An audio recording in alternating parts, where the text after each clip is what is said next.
Hello and welcome to Follow Everton. This is the preview. We're going to look ahead to Everton versus Nottingham Forest. I'm Ryan, the channel host and admin. A very nice sunny day.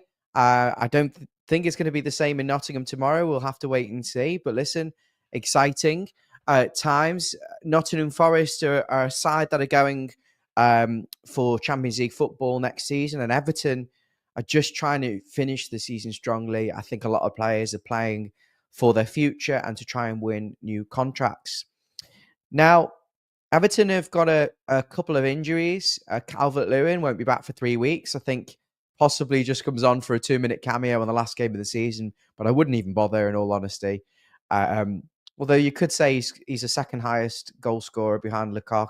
He's quite high up in the Premier League standings of goal scorers for Everton, so maybe for respect, he'll just cut on the pitch. But this guy isn't signing a new contract, so he's not part of the club's plans, and he's injured anyway.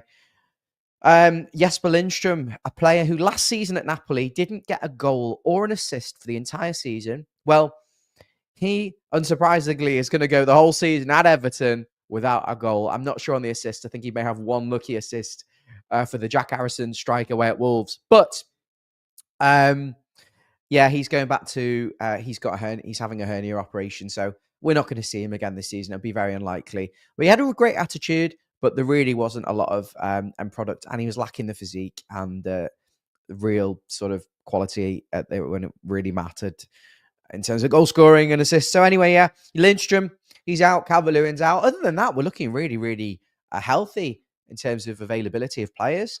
Dwight McNeil back in full training, of course. He's going to be involved. He's in line to start, I'd say, given how Everton have struggled certainly in certain games in the wide areas, and Dwight McNeil's been a big loss. The thing with Dwight McNeil, though, he is quite predictable. He's very left-footed, doesn't got the right foot about him, but his left foot is magical, and I think he'll just bring you a little bit more composure and quality in the final third.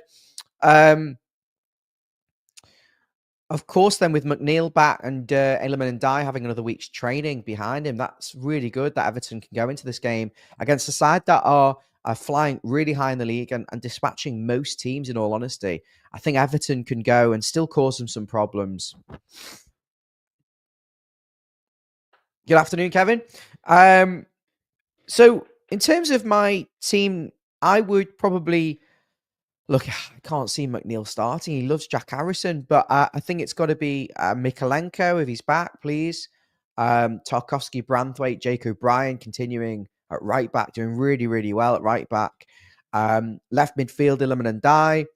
Midfield of James Garner, although he's been poor recently. The Tim Erbunam experiment was shocking against Arsenal. So it's James Garner in there for me, alongside Idrissa Gana Gueye. Now, this is where it gets tricky, right midfield, centre forward and attacking midfield, because, listen, Nottingham Forest, they're not a side that play possession football. They want you to have the ball, they want you to make mistakes, and they want to run up the other end and counter you with their very good wingers, Anthony Elanga and Hudson-Odoi, and of course, Chris Wood with his hold-up play, and Morgan Gibbs-White with his creativity, tenacity and running. So, they've also got very good defenders who can play from the back. And great fullbacks. They've just got a very, very good team, Nottingham Forest. And they will be favourites by far tomorrow. I do have a ticket, courtesy of Mr. Mabsy from the channel. I'm going to be there. I don't know why I'm going. I don't have a lot of confidence in this, and I think I would take a draw. But listen, it's those three positions that are a concern now. Beto, in the last couple of matches, has been anonymous.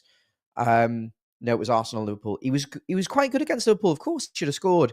Against Arsenal, he was anonymous. And there have been games where he's really let us down with his finishing. Brentford springs to mind, and there's others too.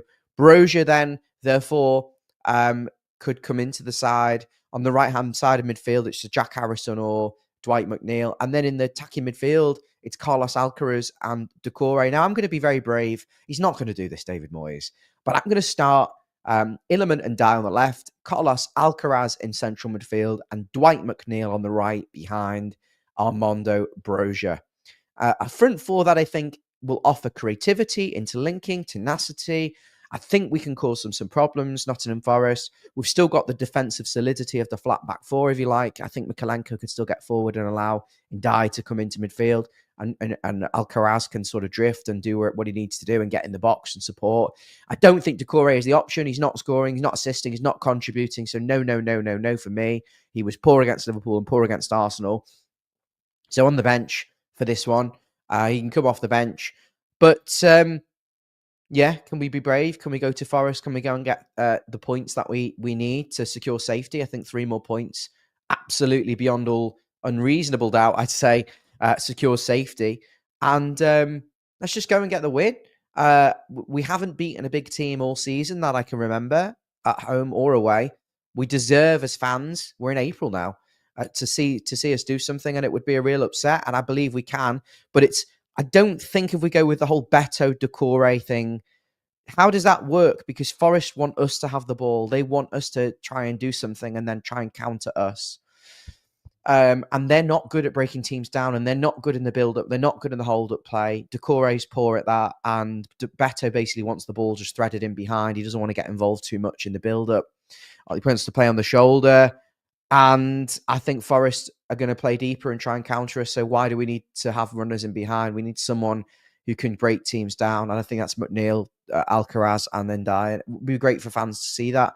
But listen, I could be completely wrong. I'm not a football expert, and it could be completely thrown on its head. Forest may basically just come at us and completely control the game and dictate every aspect of it. So in which case, then we would be playing on the counter, and you'd probably argue that we need someone like Beto on the shoulder, maybe go 4-4-2 Brozier alongside Beto. Is there anything we can do to cause them problems? But it's going to be interesting to see this matchup and how Forest do it at a team at home they're expected to beat comfortably. Right, guys, that's all from me. Short and sweet. Just want to make sure we've got a preview. Very bright, sunny room. Just trying to work out how to get the best out of this camera and mic, but I hope it's crystal clear for you on sound and visuals. And I look forward to seeing you tomorrow. I won't be on the match reaction unless I can get signal coming out of Forest. I have been there to Forest away before and I haven't managed to get signal, but we'll see how we get on. There will be someone providing that content for you. Thank you so much. Take